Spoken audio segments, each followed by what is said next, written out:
Good morning, everyone. Welcome to the 4th annual National Fundraising Conference. I want to introduce you to AJ Leon. I think this is the best, title. Chief Maker of Trouble at Misfit. What a great job title. I really would love to have a job title like that. Maybe I'll get one someday. I actually haven't had the pleasure of hearing AJ speak, but when I was at the Resource Alliance IFC last year in Holland, outside chatting to some people, they said, you have to hear AJ, he's great. He gave out to me when I said this to him last night because he said, oh, don't build me up now, I won't be able to. But AJ is going to talk about unfundraising, so I'm looking forward to hearing from you, and thank you for travelling to be with us today. Thanks, AJ.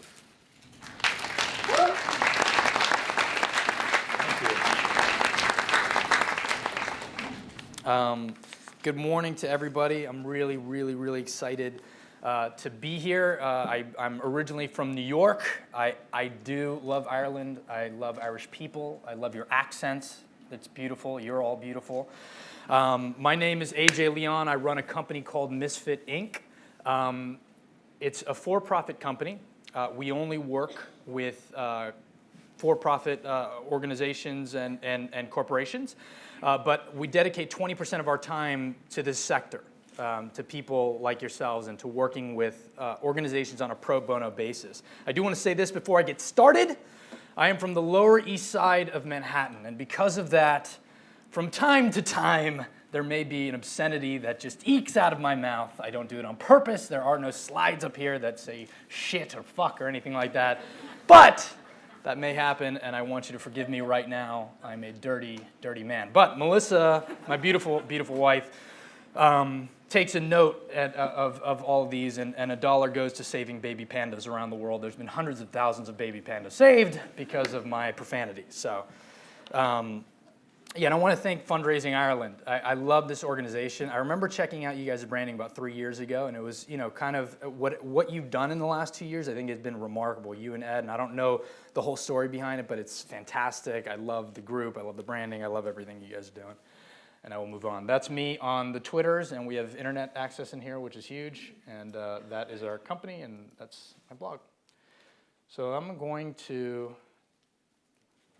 So that's my suitcase. Like I said, my name is AJ Leon. 20% of our time as a company is donated to working with nonprofits on a pro bono basis. And what we do is we try to work on fundraising initiatives that are driven by digital storytelling.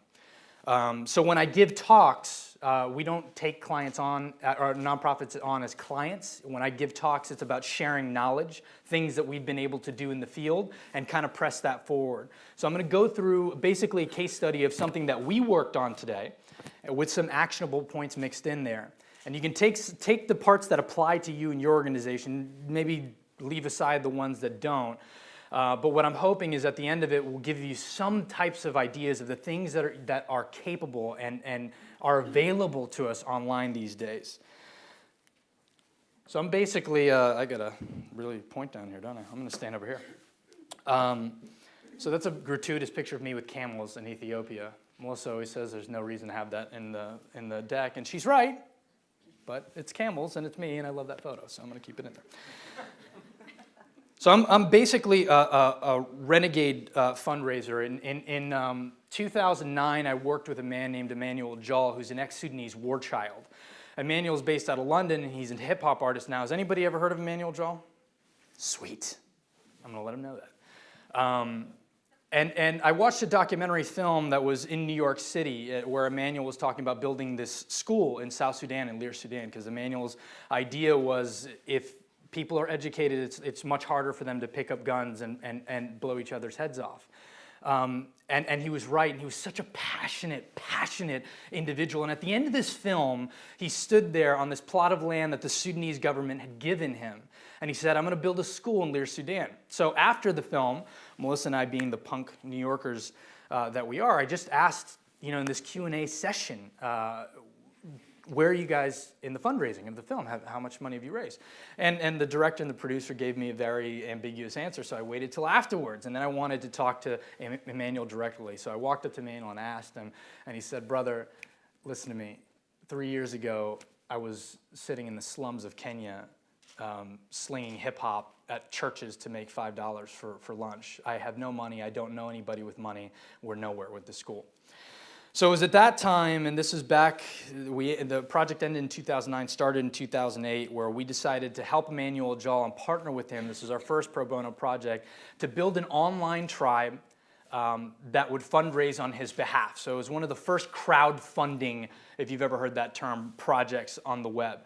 And what we did was we just created, this is back in the Stone Age of new media, okay? 2008, like nobody was on Twitter. There were Facebook cause pages. You guys remember those? The clunky cause pages. And it was sad. But we put together this campaign to connect people from all around the world to a story of an individual that was trying to change the trajectory of the children that were in the same position he was in earlier in his life. Very compelling story. So we partnered with him, and with no staff and no budget, we were able to amass an army, a small army of people online to raise over $100,000 to build this school in South Sudan.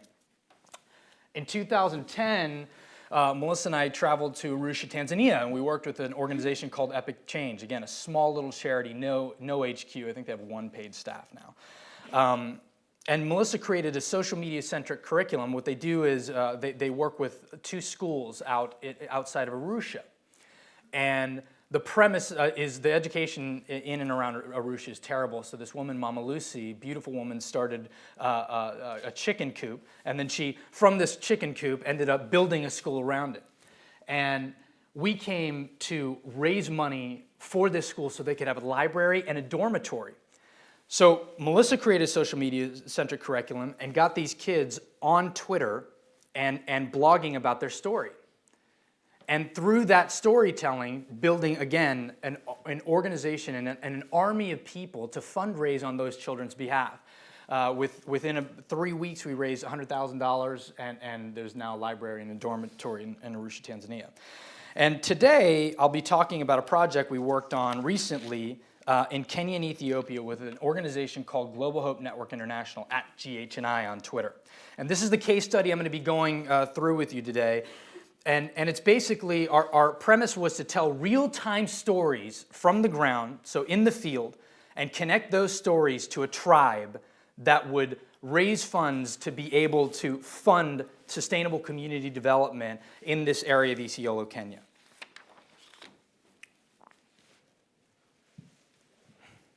I'm going to get some water. So on a $250 budget, in 3 hours, we were able to raise $72,000, and then we crossed the border in Ethiopia and did the same thing. And I'm going to walk you through that. But first, I want to talk about the world. The world online a year ago was much more simple. Year and a half ago, you know, you had your Facebooks, you had your Twitters, you had your YouTubes, and that was about it. You know, you didn't have so many tools. The world today is much more complex. The rate of innovation online grows at such a rapid pace that you cannot keep up with. A for-profit or not-for-profit, you literally cannot keep up with all the applications that are out there. And what happens is, as something new comes up, so then we have, you know, Facebook and then Twitter, and then you feel like, oh, well, what are we going to do on Foursquare? And then all of a sudden you hear about Pinterest, and what are we going to do on Pinterest? We've got to have a Pinterest strategy. And it creates this fragmentation.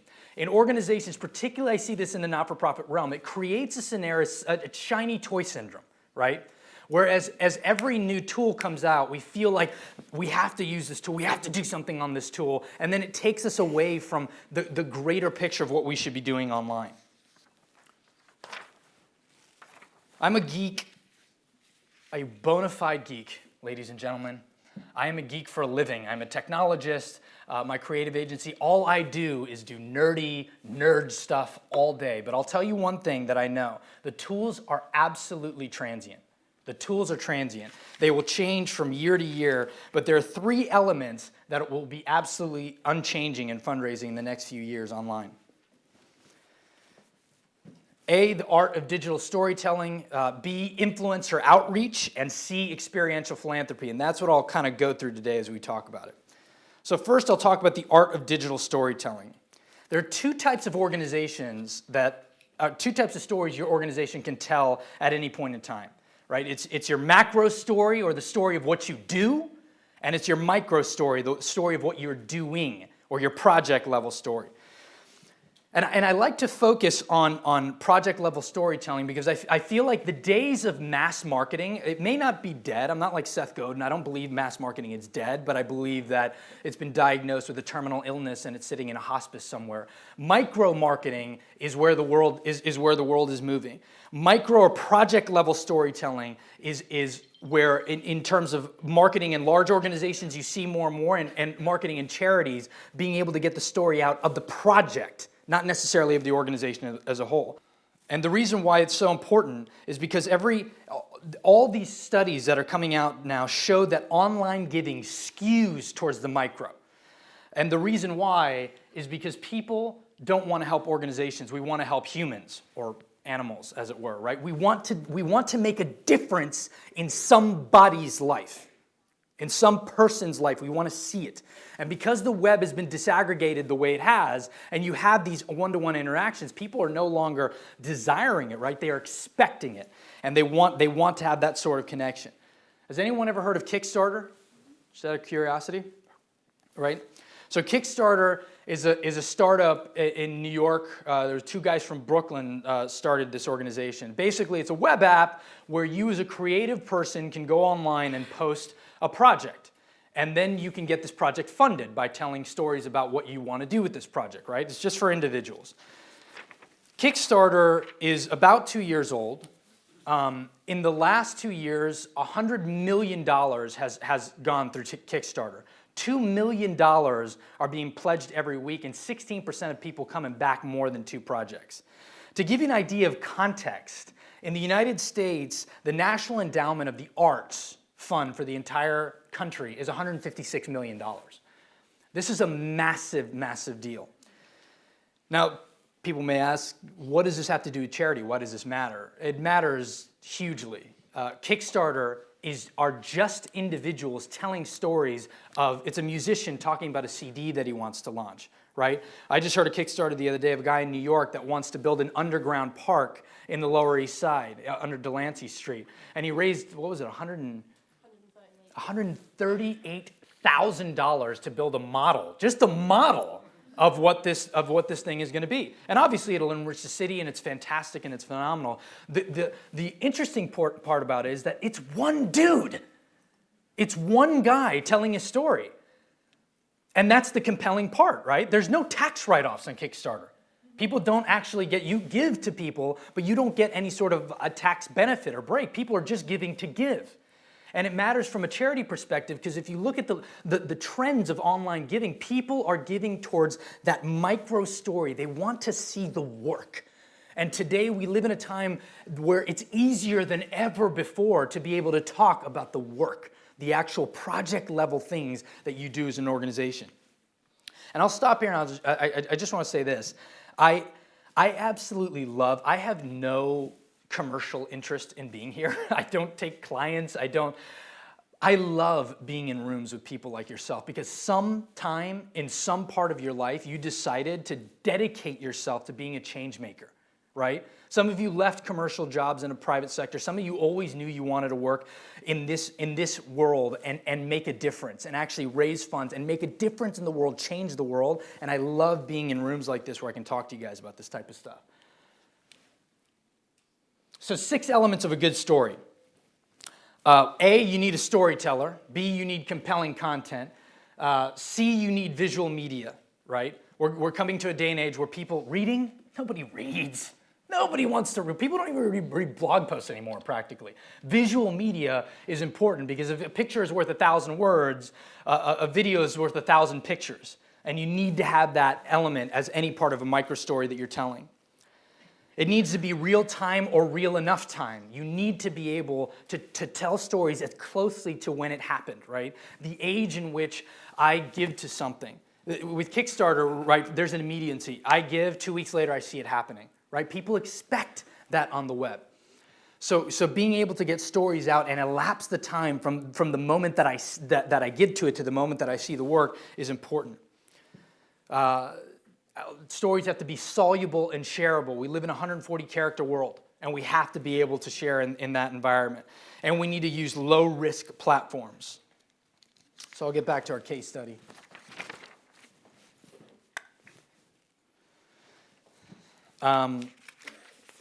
So I was in Isiolo, Kenya for this project, and Isiolo is in the middle of nowhere.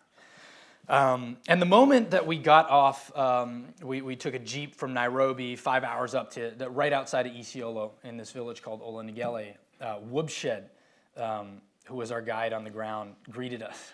And Wooby said, as soon as he got there, he's like, "Welcome, AJ, to the Borana tribe, the forgotten people of Kenya."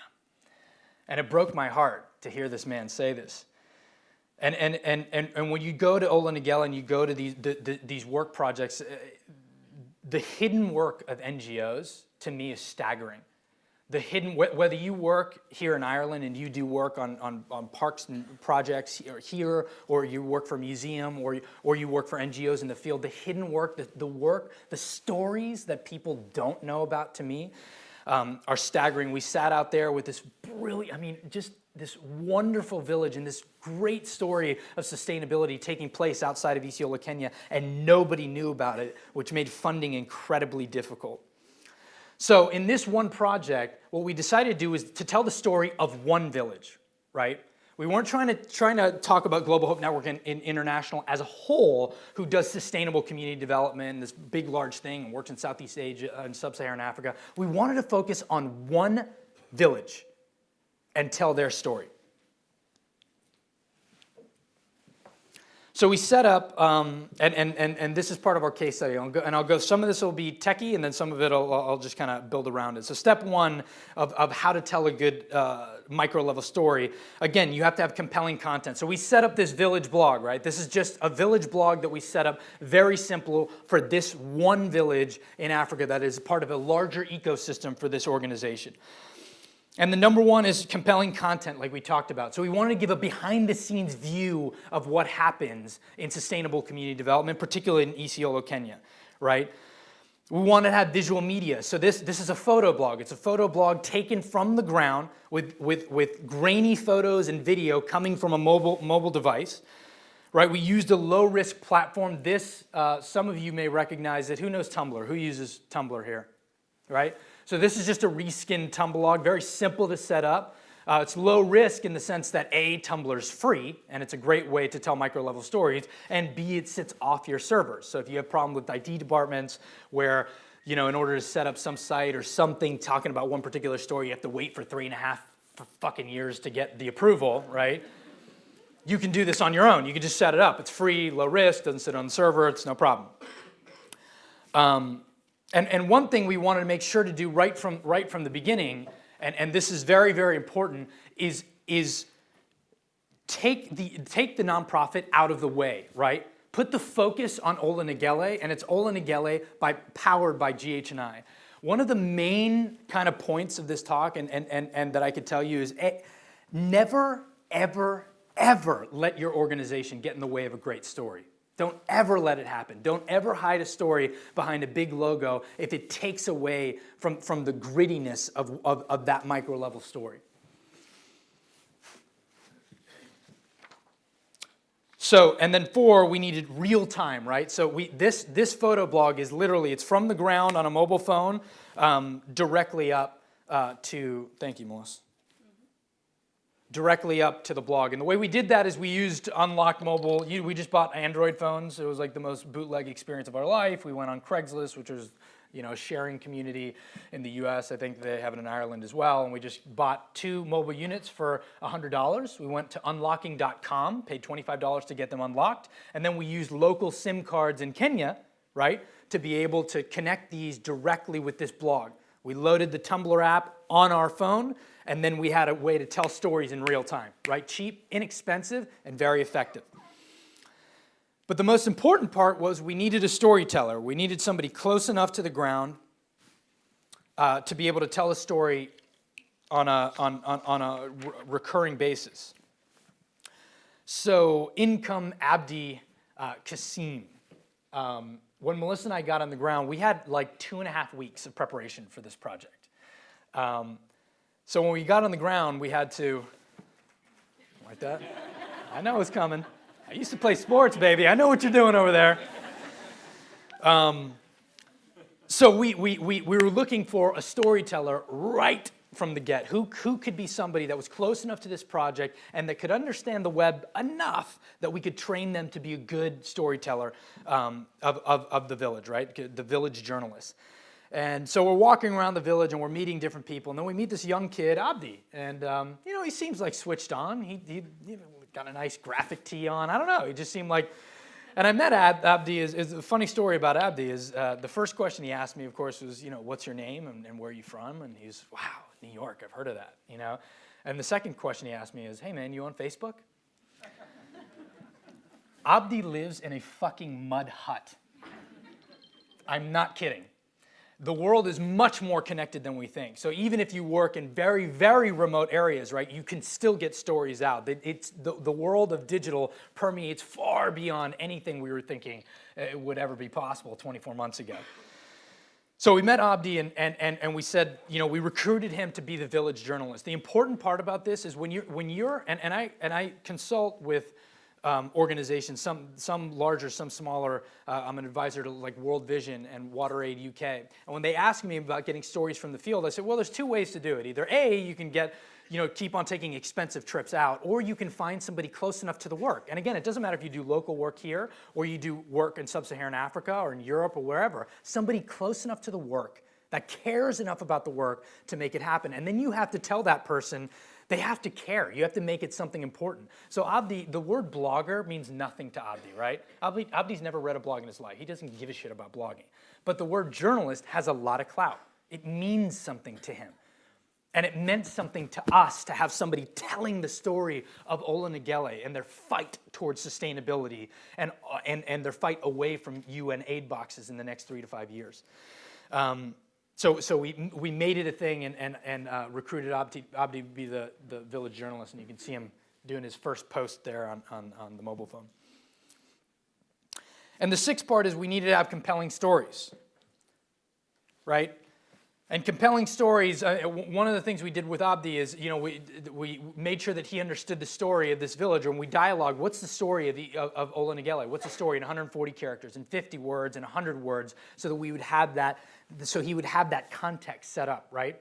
And then he was just taking pictures of all the development work that's happening, pictures of all the meetings that they have as a tribe once the NGO is gone about what to do next. And in introducing people, to those individuals that are actually part of Ola Negele and part of the story. So he took photos of the good, the day that 112 villagers came out in about 106-degree weather Fahrenheit to dig a 1.2-kilometer ditch in the scorching sun so that they could get water to their village. The first moment with fresh water.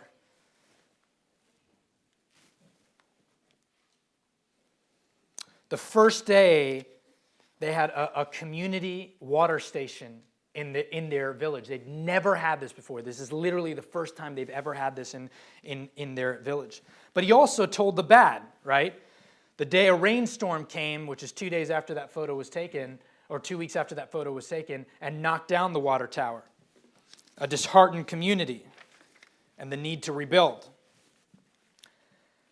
And the reason why we had Abdi show all parts of this micro-level story is because people nowadays get a misperception of, it's so filtered, a lot of the stories that there's such a PR filter on the stories that we tell that we only try to tell the good side, right? The good things that we're doing, the times that it works.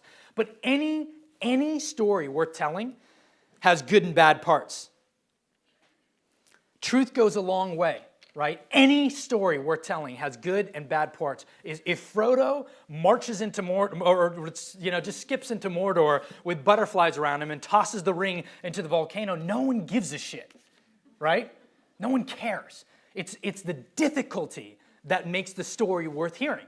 And it's the difficulty and circumventing that difficulty that makes that story worth sharing. So what are some of the benefits of micro-level storytelling beyond the fact that that's where the web is headed?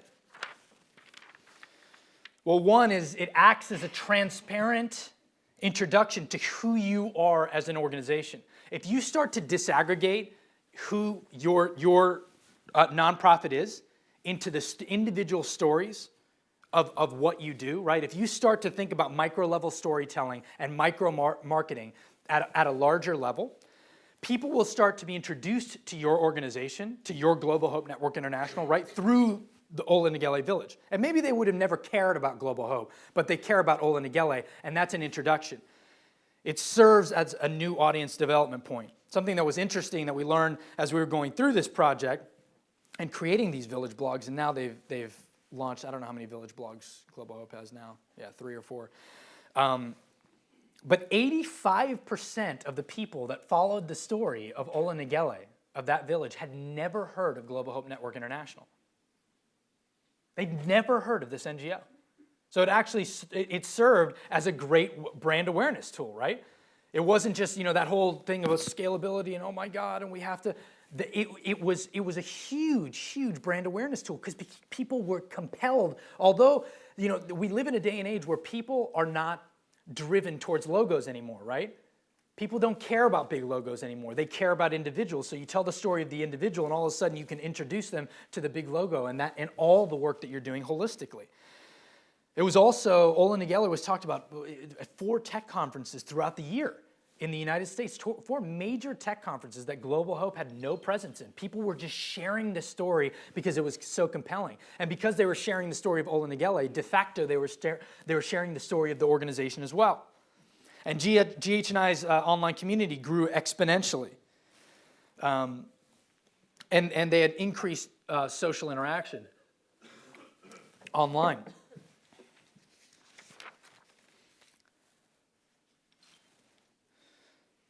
So once you have a micro story to tell, that's a great picture, isn't it? I love that fucking picture. That's my friend Ray, and he's a professor at Harvard, but he's a super geek. He's big into social media, so it's just, the thug life thing is fantastic. So once you have a micro story that you're telling, right? Once you've identified in your organization, what are those micro stories that we can tell? And you start with one, right? You don't start trying to scale it up to every single thing that you work on, right? Maybe start with the first 2 or 3 the most 2 or 3 compelling that you have. But once you have that story, the second is how do you get people to listen, right? How do you get people to actually listen to this story? And it's an important question to ask. And you have to start beginning and cultivating relationships with people online who can amplify the story of the micro stories that your organization is telling. So the question is, in influencer outreach, who's an influencer? In my understanding of community management and social community over the last, it's been evolving in the last 4 years, there's 3 types of people, right? There's followers, and they click a button, they'll like you or they'll follow you on Twitter or whatever, right? They'll be silent, they kind of just absorb and input information. There's fans, right? Those are the guys that show up to the soccer game and they're a little louder, they're cheering, maybe just to themselves. They'll retweet stuff, they'll like it, they'll Google+, they'll share it a little bit. And then there's catalysts or influencers, and they incite people to action. These are the nuts that show up to soccer games with painted chests and just screaming so that everybody hears them and guzzling beer the whole time. Those guys, those influencers are who we have to identify online. This is a picture of my friend Julia Roy, who has 54,000 Twitter followers. She doesn't even blog.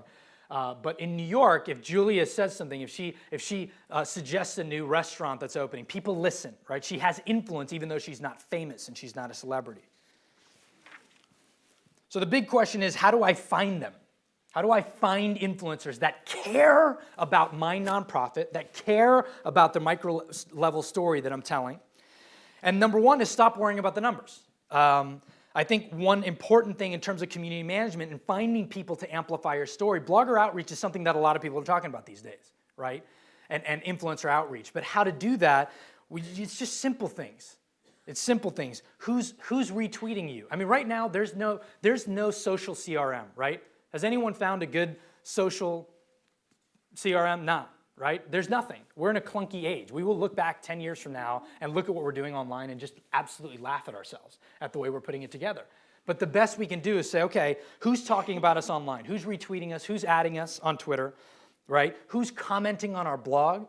Which organizations, out of all the organizations here, which one of you have blogs, right? Who's actually interacting with that? Who's interacting with your blog? Investing the time to comment? And look into their background, right? Look into the background of the people that care enough to talk about what you're doing.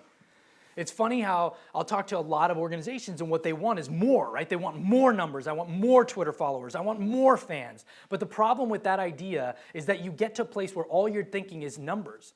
And you're trying to grow, but you have no depth of relationship with individuals. And it's individuals who end up amplifying the story, right? So you can, the clunky ways of doing it are to look who's interacting, talking about you online, and then connect with them. Establish a connection on old. And you got to go old school, right? It's not good enough to just @reply somebody and say, or comment back to them, or DM them and say, hey, thanks for doing that. Send an email. Send an email. Does anyone remember, do you guys remember letters? Remember when you actually used to receive? How fucking awesome was that? You know, like you would send a letter. My friend would send me a letter, and then I'd actually get a letter in the mail, and I'd get to open it, and then people actually wrote things with their hands. Wasn't that fantastic, Mary? It was a good age. Email is the letter of today. How much would it matter today if somebody wrote you a letter? If I wrote each one of you letters saying, thanks for being part of my session, how much would that mean to you, right? That'd mean a lot.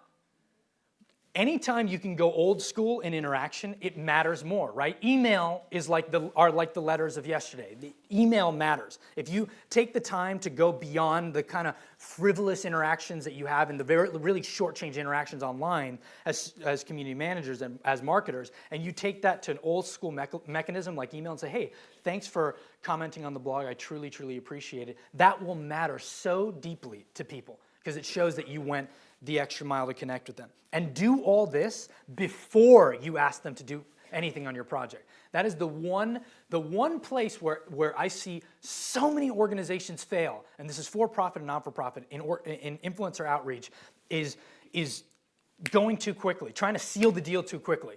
The first interaction you have with somebody, you're asking them to help you. First connect with them and establish a relationship before you ask them for everything. So here's what you don't do. I was starting your backyard. See, I'm clicking this thing, but it's not following me. I don't like this. Here's what you don't do. Take a close look at that.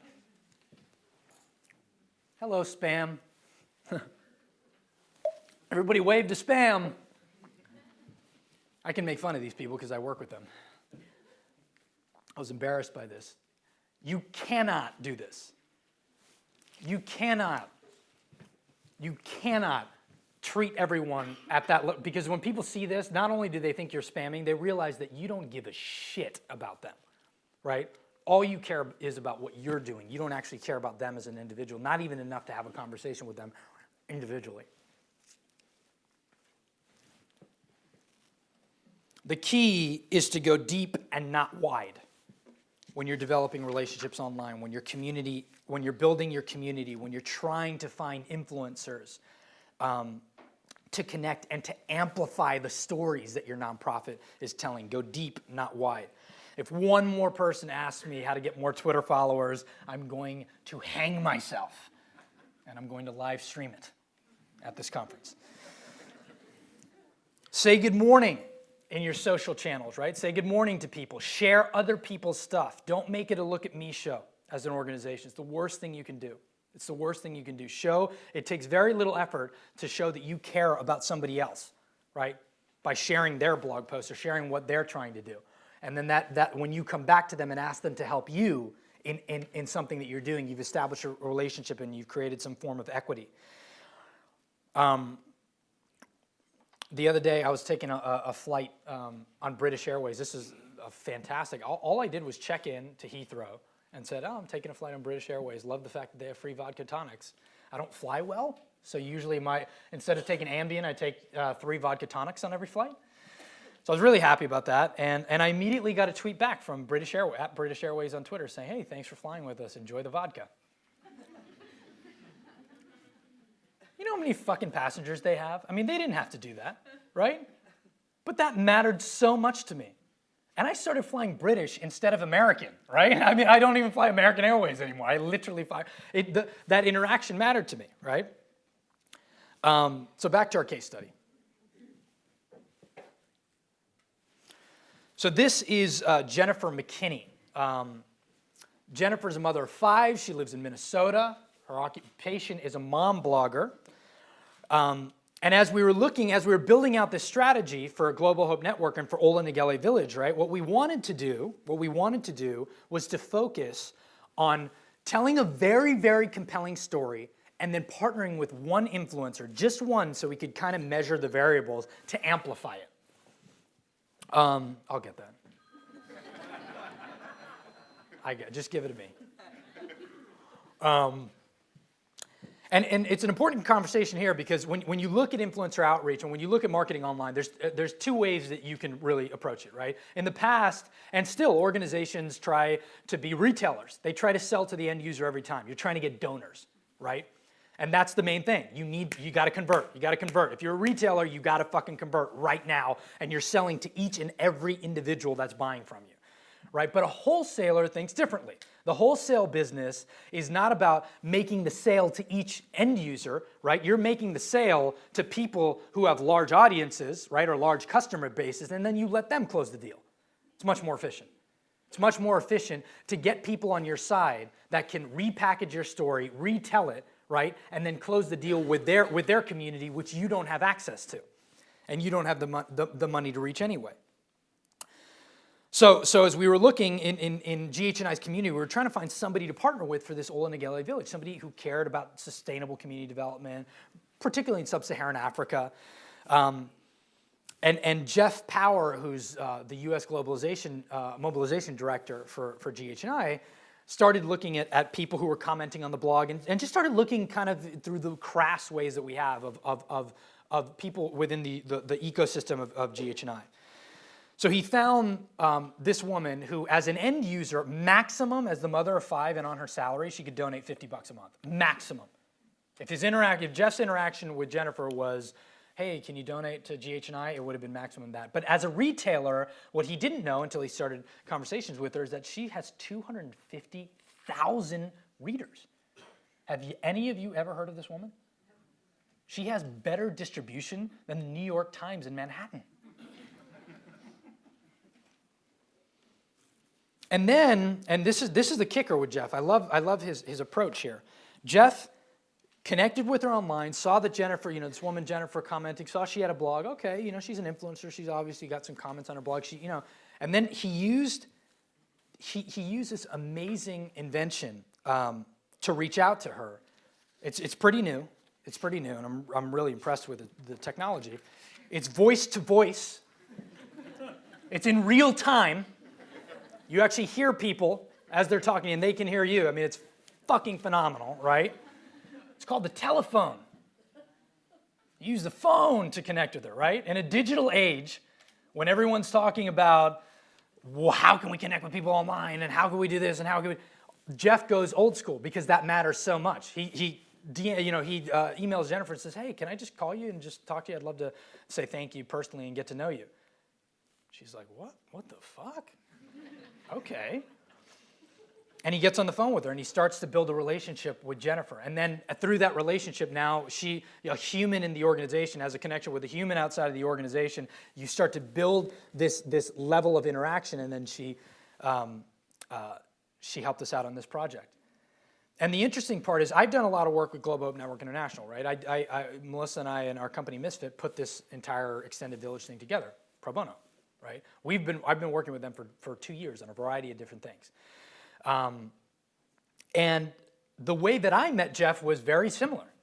Jeff, 2 years ago, GH&I was doing some Twitter fundraising thing when people still did that and it wasn't that annoying, right? And I don't know, we gave the last $250 to a campaign, a Boy Without Arms campaign. He was running for a child in Ethiopia who had lost his family and had no appendages, had no legs or arms. And then Jeff DMs me and he asked me, hey man, AJ, I'd love to call you and say thank you.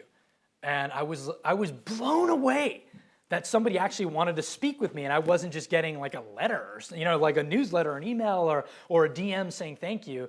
And then I had to ask Melissa what the fuck our phone number was, because we don't even have a phone.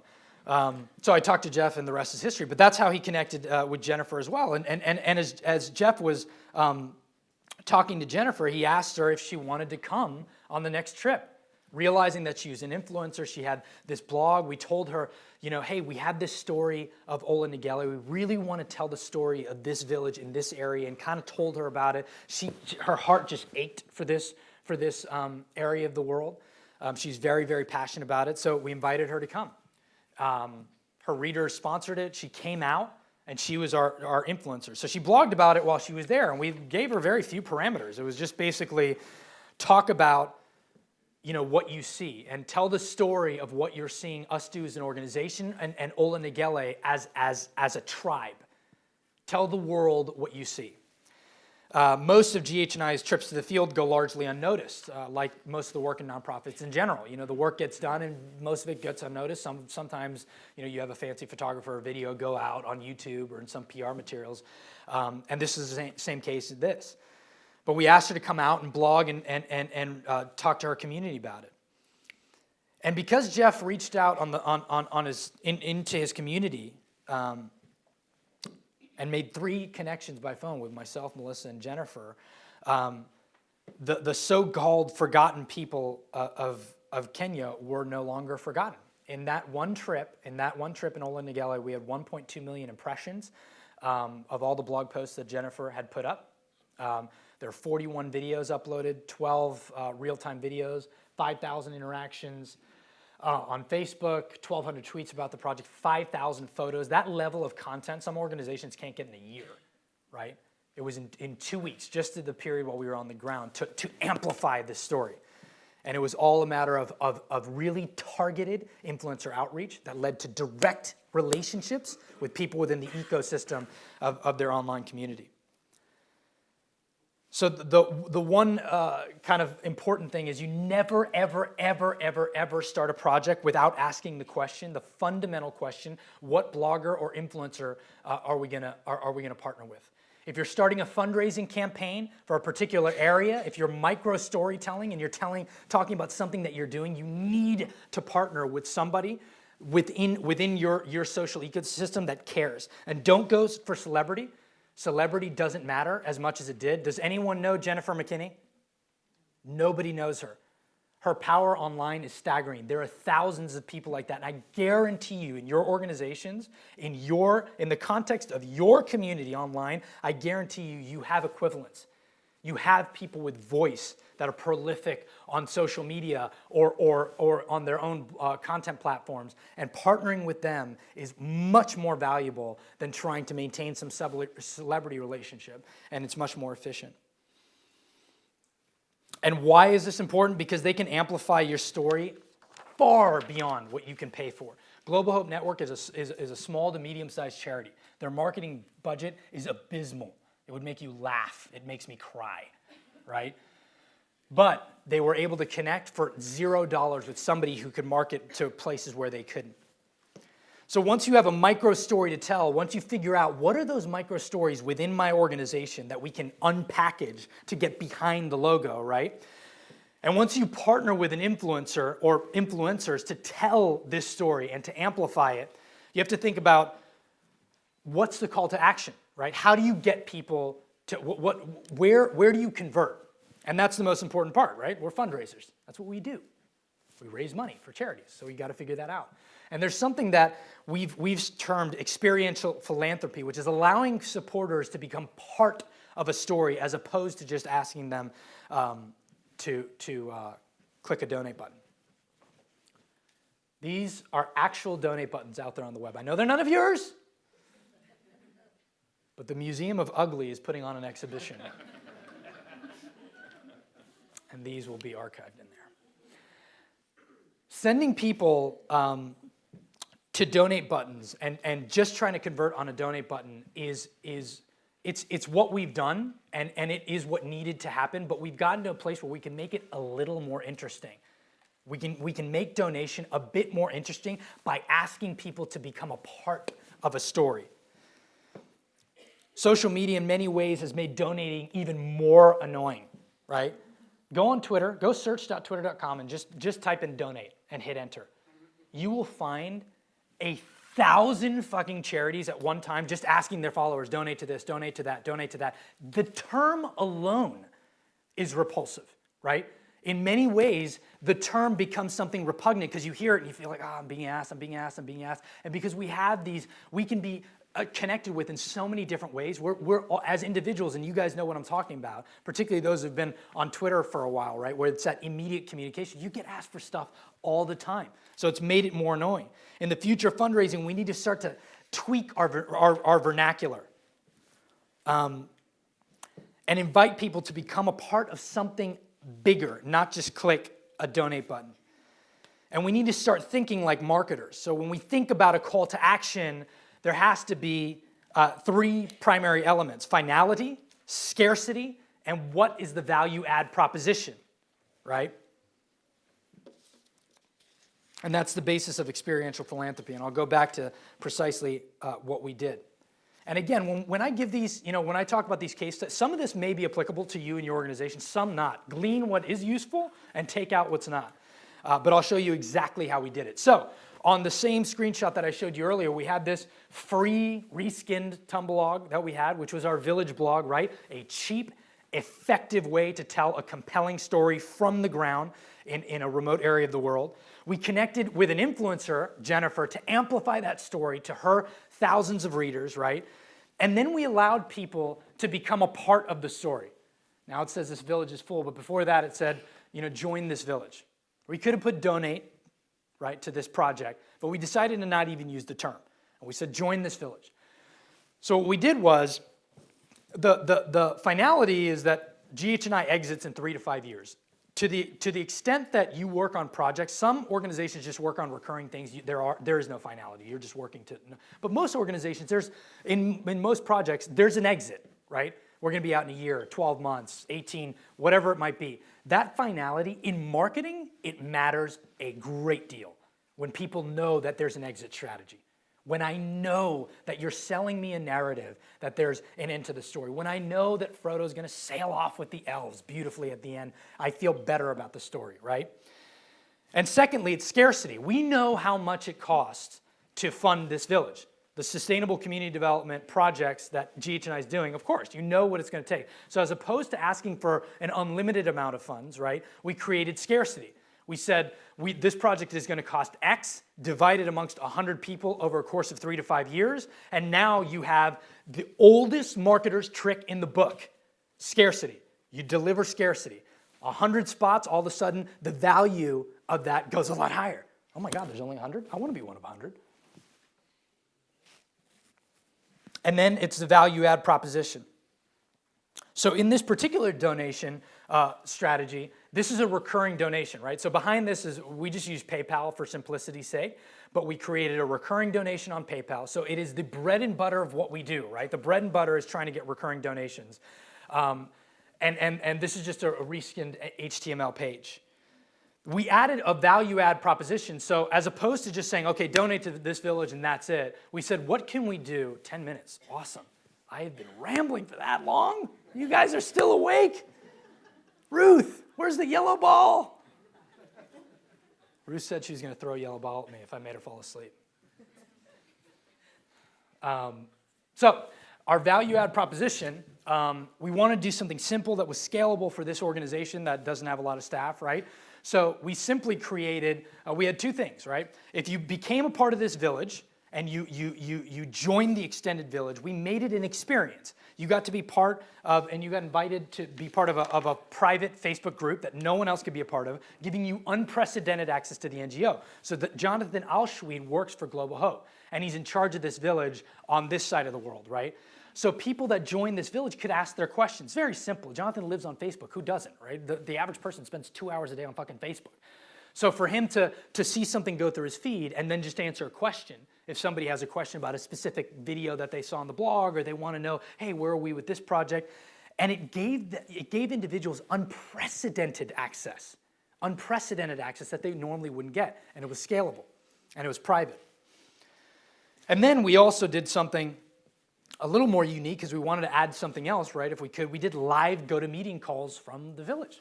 We did live video calls from the village. You get one live video call from the village a year because you take trips to the field all the time, right? So it's easily, at least for Globe Hope, it's very easily possible. They go 2 or 3 times a year. And right off a Safaricom dongle, I don't know if you guys have traveled to Kenya, and this is a remote area, we were able to run these go-to-meeting calls. That is the villagers of Olanigele waving to their tribe, to their extended village members in these calls that we did on the other side of the world. And that mattered, right? That was a value add. It wasn't just, this is an awesome story, Jennifer's telling it, and then convert and donate. It was, you get to be part of something bigger.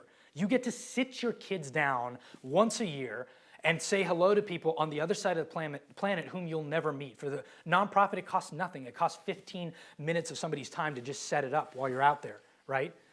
But it mattered a great deal because there was a value add associated with it. So this is my last and final tip. So within 3 hours of tweet, I mean, Jennifer was blogging for about a week and a half out there, right? She was blogging for about a week and a half, warming up the list. Any true blue marketers in here, you know about warming your list. You have to do it before you have a conversion, right? Before you put out the call to action. So for a week and a half, she's telling her tribe about, hey, I'm seeing this. Hey, I'm seeing that. Hey, look at the story of Olanigele and building it up. And then one morning that we decided very specifically at 8 a.m. West Coast time, we released a link on Twitter, and she released a blog post. And within 3 hours of releasing that link, where we were opening up this extended village that we'd been talking about for a week and a half, $72,000 was raised, and the entire project was funded. We've had a 95% retention rate because of the value add, right? Because I'm getting something out of it too. With one free Tumblr, one influencer, and just asking people to tell the story on a $250 budget. So my last and final tips before I shut up and leave you all alone. The world moves far too fast for benchmarking. I'm showing you this because I'm hoping to God that some of you can use some of it and learn from it. But the world moves far too fast for benchmarking for 10-year strategies, right? In the world of digital, the rate of innovation is so high. You have to be a creator. You have to take risks. You have to. And to the extent that you're willing to take risks as an organization and to really go out there and try something new, people notice that. People take note of the people that are out there trying to be remarkable. There are enough unremarkably average fundraising campaigns out there, cups of coffee, right, appetizers at a restaurant. There's enough unremarkably average to fill vats and vats and vats and to fill this entire building out there in the world. So when you think about marketing, when you think about calling to action, think about doing something remarkable, something unique, something creative. Employ your creativity. Some people say, in the digital stuff, I always like to end with this slide about Pong. Who remembers Pong? Sometimes I finish this presentation, people are like, oh, but you're a youngin'. You get that sort of stuff because you're just a whippersnapper. You grew up with Facebook. Facebook's 6 years old. Do I look like I'm 8? I'm 62 years old, people. I get an enormous amount of plastic surgery to keep this up. I grew up with Pong, with beepers, with payphones, right? I'm not that young. The world of digital is not about age or about where you are as an organization, just about people with the boldness and the courage to use the tools to try new things and to connect with people in interesting ways. I hope this information was useful for you. That is me on Twitter. That's our company. I write a blog about world domination, which you can check out if you'd like. Thank you very much for having me. I hope it wasn't too boring and I didn't put too many of you to sleep.